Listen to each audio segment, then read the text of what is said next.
The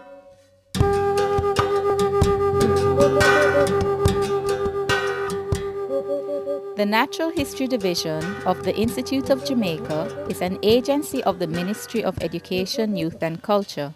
It has served as the storehouse for our natural heritage since 1879. Its main purpose is to encourage study and dissemination of scientific knowledge of Jamaican flora and fauna. It maintains a library that is open to the general public, including students and researchers, a herbarium which stores over 130,000 plant specimens, and a large zoological collection of preserved Jamaican animals, including insects, fish, birds, reptiles, and snails. More recently, the division has become host to the Jamaica Clearing House Mechanism, which is the island's biodiversity information network dedicated to easy access and exchange of information on Jamaica's natural history. Specimens are on display Monday to Friday at the Natural History Gallery located at the Institute of Jamaica building, 10 to 16 East Street, Kingston.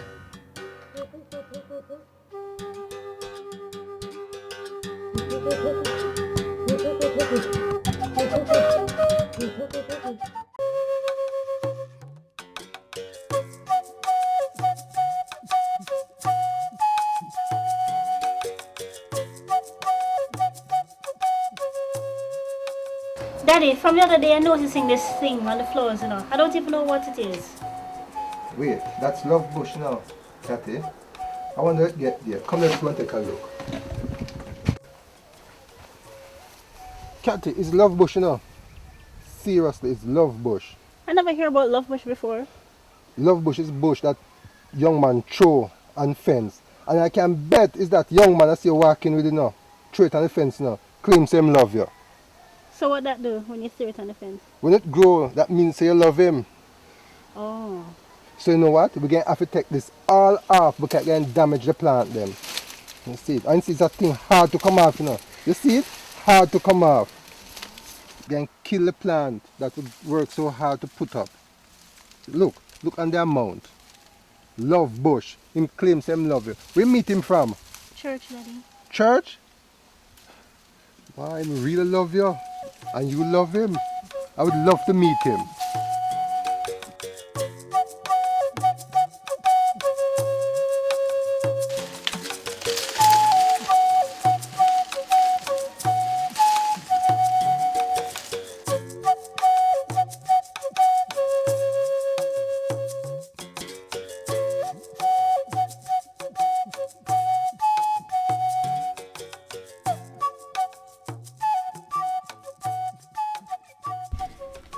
Cascuta americana, commonly called lovebush or dodder in Jamaica, is a bright orange thread-like climber locally used in love charms. Feel me love have lion heart, feel me love have lion heart, strong and everlasting.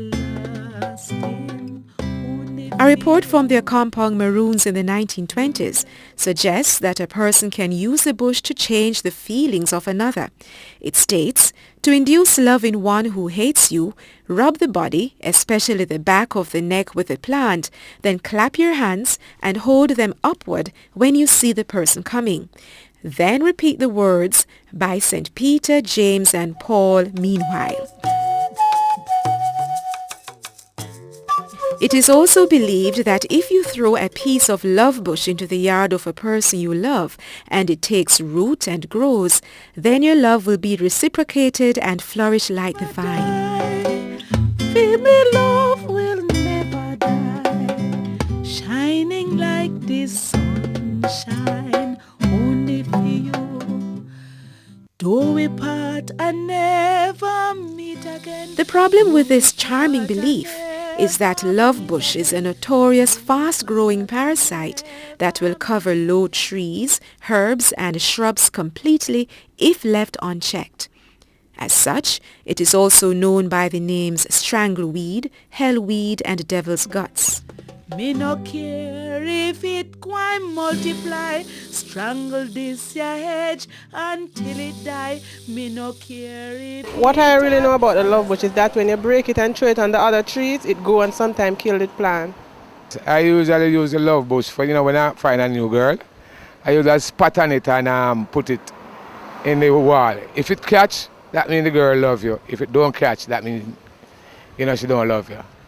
As a child, I used to hear that if you break up a piece and you throw it on another plant, if it grows, the person who you're in love with, it will continue to grow. Right? So I suppose it's a local myth, I think. Right? It worked for me, it worked for several more. Most plants obtain their nutrients by photosynthesis. Photosynthesis allows green plants to produce their own nutrients.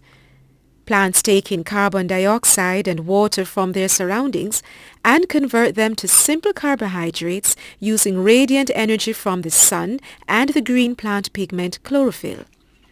Love bush is a dangerous parasite as it covers other plants, depriving them of sunlight, and also steals water, minerals and carbohydrates from the host plant using haustoria. Haustorium is a word derived from the Latin horere, meaning to drink. Haustoria are outgrowths of certain parasitic plants which serve to draw food from the host plant. Most parasitic plants get their nutrients from other plants by haustoria.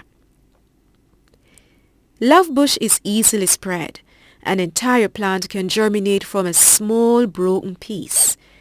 They also produce flowers, fruits, and seeds. The seeds drop to the ground and germinate the next growing season if a suitable host is present.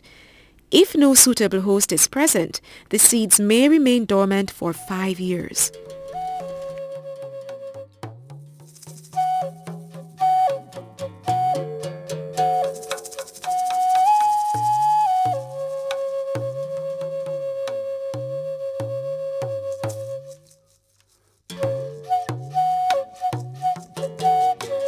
If your hedge or prized plant has been infected with love bush, you may control it by removing as much of the vine as possible. In order to prevent the spread of the vine, it may be necessary to prune infected portions of the host plant. Dispose of clippings carefully as these will regenerate under the right conditions. But even a parasitic plant like the love bush has some benefits. Love bush has been used medicinally as a laxative and a diuretic, and has also been used to treat babies affected with gripe.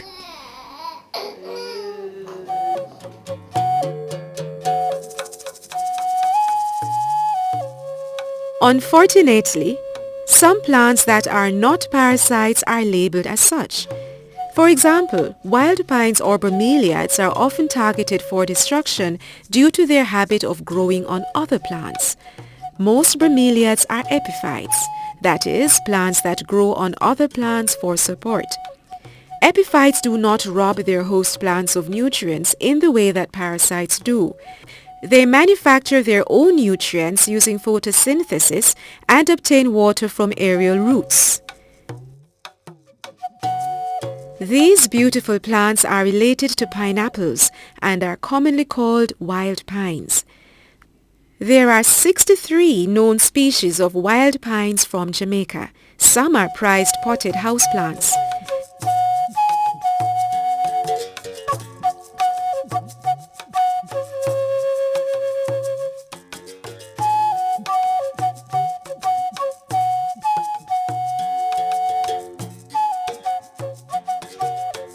There are types that grow on high-tension wires and are used by birds as nesting material. Other strange epiphytes or wild pines include the old man's beard, so named for obvious reasons. Bromeliads are important for a healthy ecosystem. Their fleshy leaves form a funnel that holds water. As such, bromeliads can be thought of as natural water tanks that support a variety of life forms in a forest. Bromeliads are very important to our ecosystem. Them themselves can be ecosystems in their own right. Tank bromeliads in particular hold water within the leaves. The leaves form sort of tunnels which hold water within the leaves, and in these water tanks you would have organisms living in there. Some organisms will spend their whole life cycle in this. Examples of these are frogs, crabs, mosquito, bugs, beetles, dragonflies. The water is used by animals such as birds and so forth, and they're very important, as I say, in times of drought, to provide water for different organisms who need this water to live. So in general, they're very important to the ecosystem. Interestingly, there's even a crab that lives and breeds only in some Jamaican bromeliads. The scientific name of this crab is Metapolius depressus. A large forest tree like this might accommodate hundreds of wild pines at a time. This represents habitat or homes to thousands of forest animals. The loss of a single tree like this could have serious repercussions on the health of the forest community. Parasites have fascinated mankind for centuries. The fascination surrounding them is partly due to an intuitive fear of all parasitic things. Still, to give credit where credit is due, parasitic plants are incredibly successful survivors, even as their survival comes at the expense of others. If you're in doubt as to whether a plant is parasitic or not, a good rule of thumb is to see if the plant is green. Most green plants produce their own nutrients.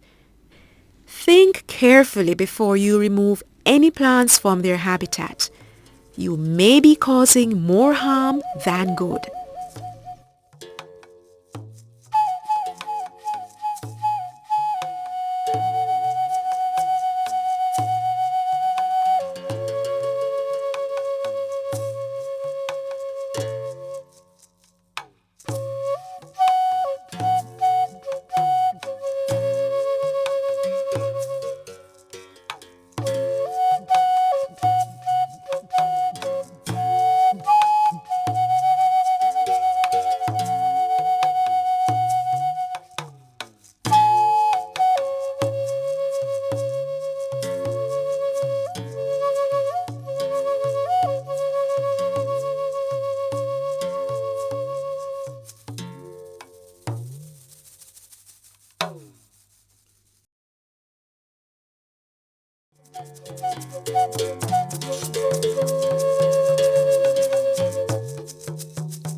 In Greek mythology, the goddess Hera made the crab a constellation in the night sky as a reward for pinching the toes of Hercules during his contest with the Hydra in the swamp of Lerna. The constellation rises backwards, signifying the crab's tendency of eluding his adversaries and those who wish to confront him. Indeed, crabs are elusive and suspicious by nature.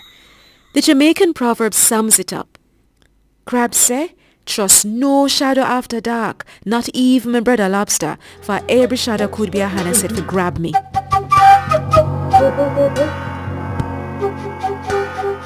There are about 5,000 species of crabs worldwide. Crabs are invertebrates and do not have a backbone. Instead, they have an external skeleton or shell which protects them from predators and provides support. Crabs have 10 jointed legs, 2 of which are modified to form large grasping claws called pinchers or chelipeds. They have a flattened body, 2 feelers or antennae, and 2 eyes located at the ends of stalks. Their closest relatives are lobsters, shrimp, and barnacles. It is true that crabs do not enjoy good reputations. The very word crab is used to denote someone who is bad-tempered, surly, or irritable in character.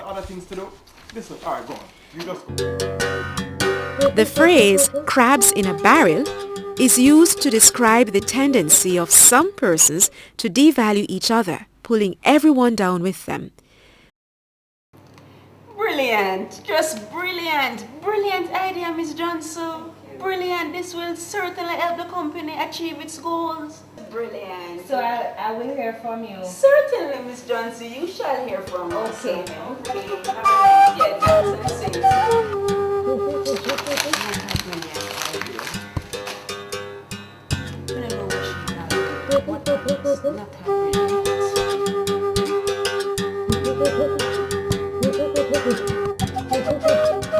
The phrase is apt, for when a crab in a barrel tries to climb his way to the top, the other crabs pull it down.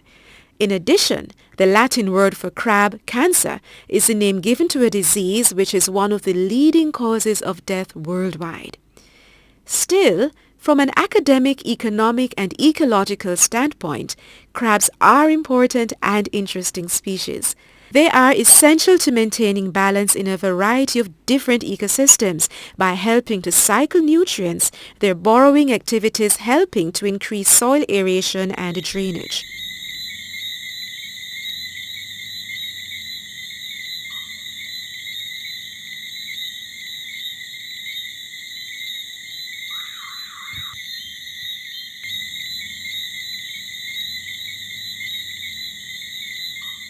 Crab hunting is a popular pastime for many Jamaicans. The crab that one usually sets off to catch is the large land crab, Cardisoma guanumi. There is another crab more rarely caught that lives further inland, known as the black land crab or mountain crab, Gecarcinus ruricola. Land crabs live in a network of holes near mangrove swamps, salt ponds, wetlands and marshes. There is a definite season for crab hunting. Folklore has it that crabs are plentiful during the months of the year that do not have the letter R. Those are May, June, July and August. Certainly, during the rainy months of the year, female crabs migrate to the sea. They release pheromones in order to attract male crabs. When copulation is successful, they continue on their way to the sea in order to release their eggs.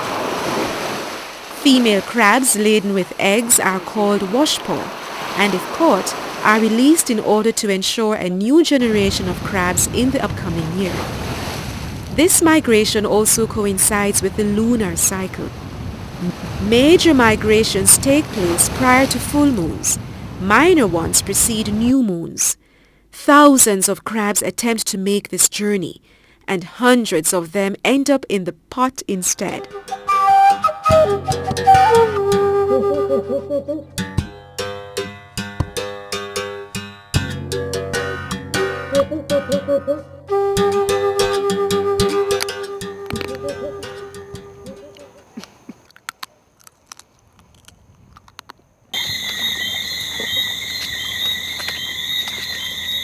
Crab hunters go out into the mangroves at night carrying a crocus bag and a torch. As crabs have excellent senses of hearing and sight, they normally scurry away when one approaches. A skillful hunter will snatch up the crab and put it in the sack. This is done with a quick sweep of the hand, grabbing the crab firmly from the back to prevent being pinched by the claws. Needless to say, one should try to avoid the crab's pinch as much as possible, as it can be quite painful. Although land crabs are heavily armored and possess large pinching claws, they do have enemies. These include birds such as herons and the ubiquitous land predator, the mongoose. The land crab's worst foes, however, are humans. People are very effective predators of these tasty creatures, but even more threatening to the land crabs is the destruction of their habitats caused by land development.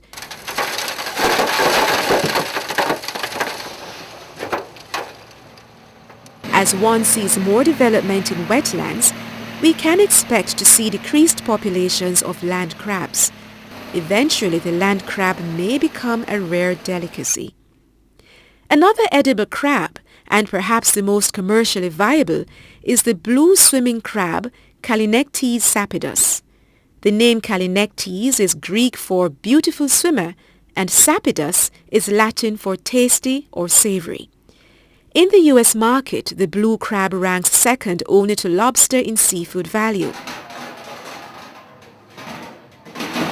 It is served as soft-shelled crab or crab meat in restaurants, the soft shell being obtained when the crab has molted, that is, shed its exoskeleton to allow for new growth. They are great swimmers, their hind legs being flattened into paddles. Other interesting crabs encountered in Jamaica include the hermit crabs, sometimes called soldier crabs. Hermit crabs differ from true crabs as they do not possess a hard shell of their own and use old snail shells for protection.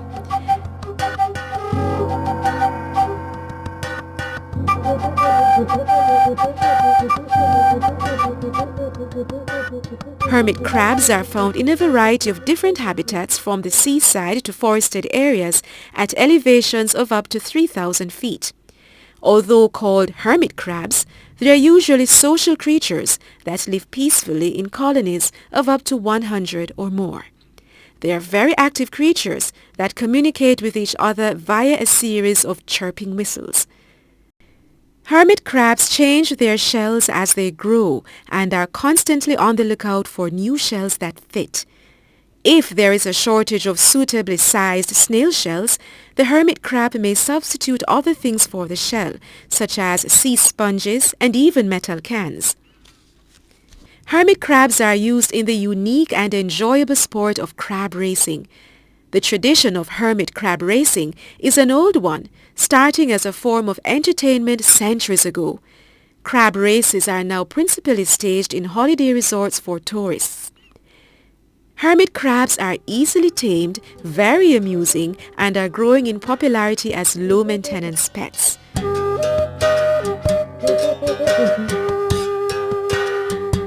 A common and interesting little crab that may be observed on marshes and sandflats, especially after rains, is the fiddler crab, yucca.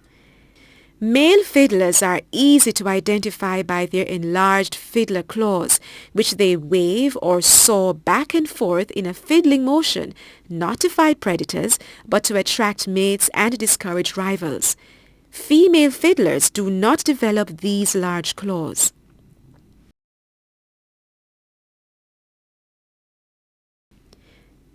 Fiddlers are very active during daylight hours, foraging, mating, and digging burrows. At low tide, they emerge from their burrows and roam over the flats in search of algae or decaying vegetation.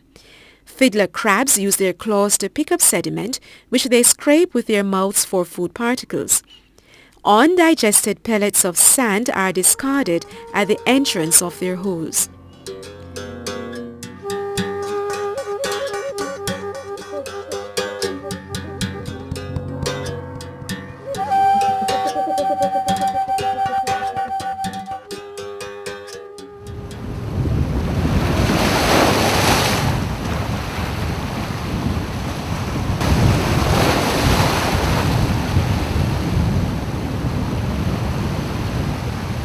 Graspus graspus, commonly called the Sally Lightfoot crab, was so named by sailors in honor of a beautiful 19th century Spanish dancer who wore a red dress. Lightfoots are climbing crabs that use the spines on the ends of their legs to cling to rocks. They are abundant on rugged, rocky coastal areas and range in size from 1.5 to 4 inches. Their very flat carapace allows them to easily hide in small crevices within rocks, and their small spoon-shaped claws can deliver a powerful pinch. Lightfoots are so agile that they are virtually impossible to catch and have the unique ability to hang on the rocks even when bombarded by large crashing waves.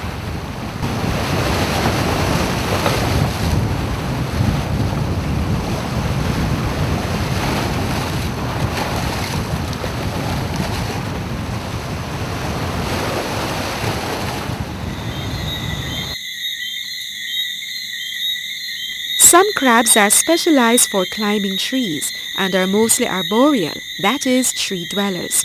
One of the most common of these, the mangrove tree crab, Aratus bisonii, is most commonly observed on red mangrove trees.